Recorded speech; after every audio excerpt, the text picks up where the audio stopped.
Hey guys, this is Stacy with SF Johnson Consulting and Construction Services.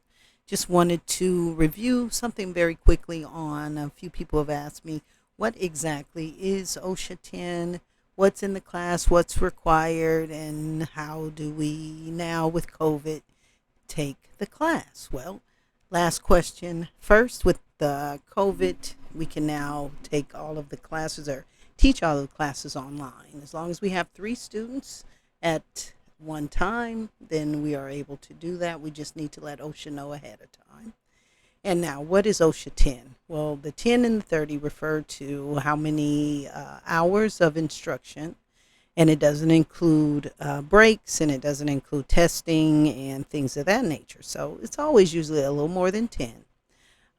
It's all of the industry standards, which are the laws, of course, established by the Occupational Safety and Health Administration, a department, part of the Department of Labor, right? OSHA was established in 1970 to keep employees safe uh, at work, right? So that's what this is all about. So OSHA 10, it's 10 hours required. So let's go over just some stuff here. And let's see. All right, so what is OSHA 10? How does Fed OSHA differ from Cal OSHA? We'll talk about that. What classes are encompassed or a part of the program? What classes are mandatory? And what are the elective classes? Well, Fed OSHA is the set of standards that's good for all 50 states. And Cal OSHA, some states like New York, California, there are quite a few others that have additional standards that they try to make a little more strict than the Fed standard.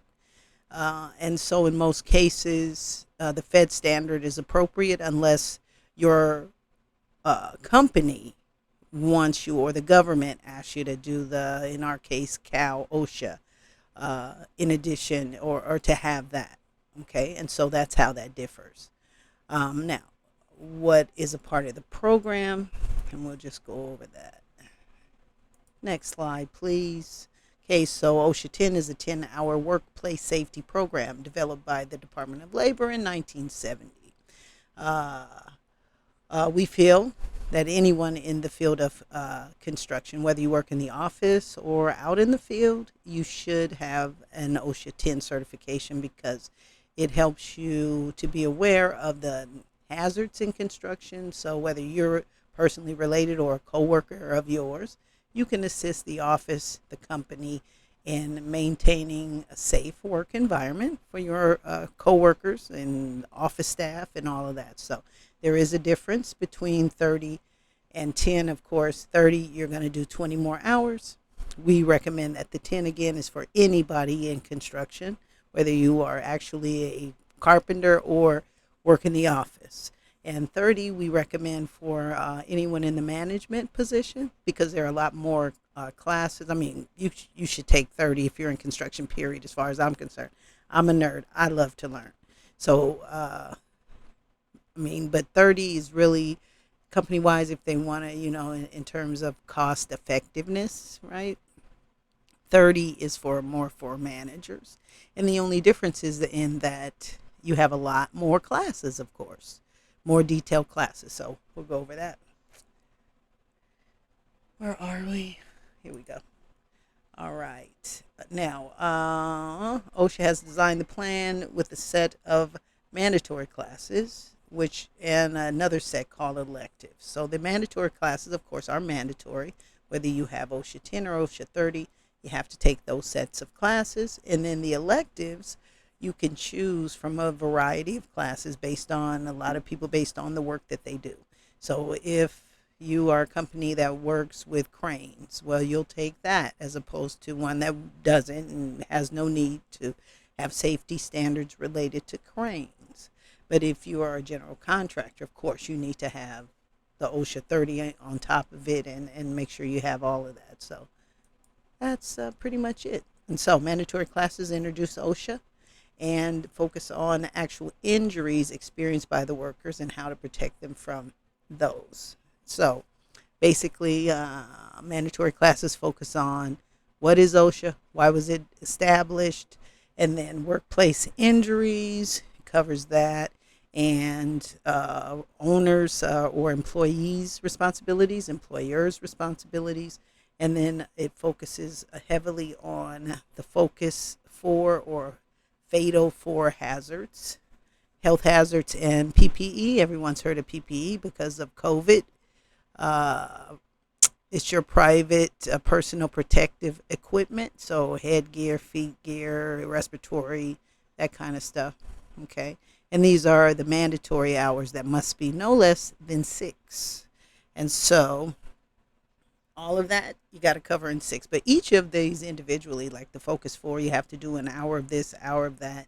You have to have at least 30 minutes of intro to OSHA. So there are set standards where we have to make sure you are in class, face to face, even online. You have to be, your face has to show on your computer, and we have to make sure that you are aware and that you're paying attention. And so there are a lot of activities.